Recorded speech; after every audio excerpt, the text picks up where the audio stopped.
চলমান পরিবর্তনকে সবাই অবিশ্বাস্য বলছেন। এত সহজেই পরিবর্তনের রহস্য কি বলে মনে করেন? দেখুন, আল্লাহ রাব্বুল আলামিন কোরআন কারীমে বলেছেন যে, কুলিল্লাহুম্মা মালিকাল মুলক তুতিল মুলকা মান তাশা ওয়া তানজিউল মুলকা মিম্মান তাশা।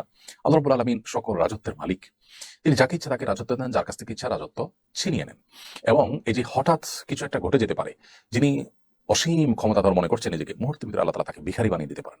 আবার একজন ভিখারি সাধারণ মানুষটাকে আল্লাহ তাআলা ক্ষমতার মস্তদে বসিয়ে দিতে পারেন।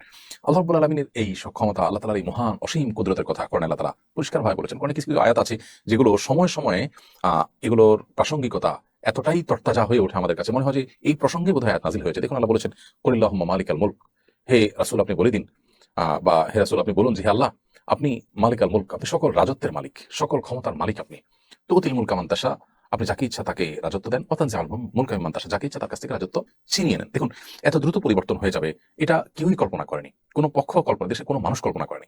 মানুষের কল্পনাতীত বিষয় ঘটিয়ে আল্লাহ রাব্বুল আলামিন মূলত মানুষের সকল প্রেডিকশন, মানুষের সকল ধারণা সবকিছু ভুল প্রমাণ করে দেন। আল্লাহ সুবহানাহু ওয়া তাআলার হাতেই যে সবকিছু, এটি এই সমস্ত ঘটনার মধ্য দিয়ে প্রকাশ হয়, প্রমাণ হয়। অতএব একজন মানুষ, তিনি তার ক্ষমতা, তার জীবন, তার যৌবন, তার সম্পদ, এগুলো পেয়ে অহমিকা করবেন না, অহংকার করবেন না, অহমিকা প্রদর্শন করবেন না। কারণ যে কোনো মুহূর্তে সেগুলো আল্লাহ তাআলা ছিনিয়ে নিতে পারেন। আবার অন্য কারো সেগুলো না থাকার কারণে তাকে তাচ্ছিল্য করবেন না, কারণ যে কোনো মুহূর্তে আল্লাহ তাকে দান করতে পারেন। এই শিক্ষাটা যদি আমাদের জীবনে ধারণ করতে পারতাম, তাহলে আমাদের জীবনটা অনেক সুন্দর হয়ে যেত, আমরা আল্লাহর খাস বান্দা হয়ে যেতে পারতাম। সেই সাথে এই যে হঠাৎ পরিবর্তন হয়ে গেল, রহস্য কি?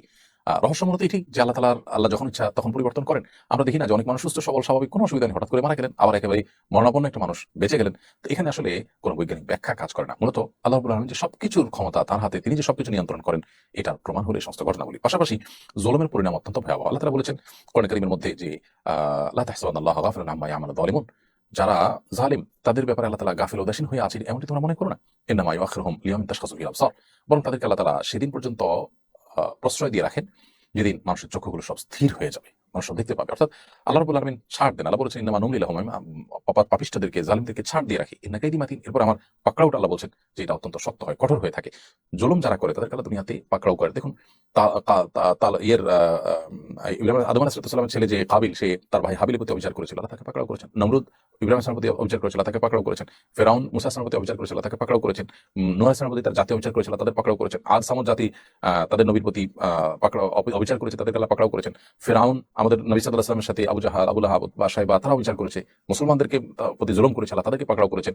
একসময় পৃথিবীর বড় বড় পরাশক্তিগুলো, আমরা জানি তাতারীরা, অনেকেই পৃথিবীতে একেবারে নিজেদেরকে অপরাজেয় শক্তি মনে করেছে, আল্লাহ তাআলা তাদের সবার দম্ভচূর্ণ করেছেন। সো জুলুমের পরিণতি অত্যন্ত পরিষ্কার। যারা জুলুম করে দুনিয়াতে কিছু অপরাধের শাস্তি নগদ দিয়ে থাকেন, জুলুম যারা করে তাদের এই জুলুমের শাস্তিও আল্লাহ তাআলা নগদ দিয়ে থাকেন। এটা অনেকটা শাস্তি যে নবী সাল্লাল্লাহু আলাইহি ওয়াসাল্লাম হাদিসে বলা হয়েছে যে আখিরাতের শাস্তির পাশাপাশি নগদ দুনিয়াতেই পরিণতি ভোগ করান, সেই অপরাধগুলোর মধ্যে একটা হলো জুলুম। অতএব আমাদের ব্যক্তিগত পর্যায়ে আমরা যেন কারো প্রতি জুলুম না করি, কোনোভাবে বিচার না করি, কারো হক নষ্ট না করি। এই যে হঠাৎ করে পরিবর্তন, আল্লাহর কুদরতের প্রকাশ এবং জুলুমের পরিণতি ভাবেই আকস্মিকভাবে চলে আসে। কারণ বিভিন্নভাবে আল্লাহ তাআলা বলেছেন যে তারা কি নিশ্চিন্ত হয়ে গেল যে হঠাৎ করে আল্লাহর আযাব তাদেরকে পাকড়াও করবে, আল্লাহর পাকড়াও এসে যাবে হঠাৎ করে, এই ব্যাপারে মানুষ নিশ্চিন্ত হয়ে গেছে।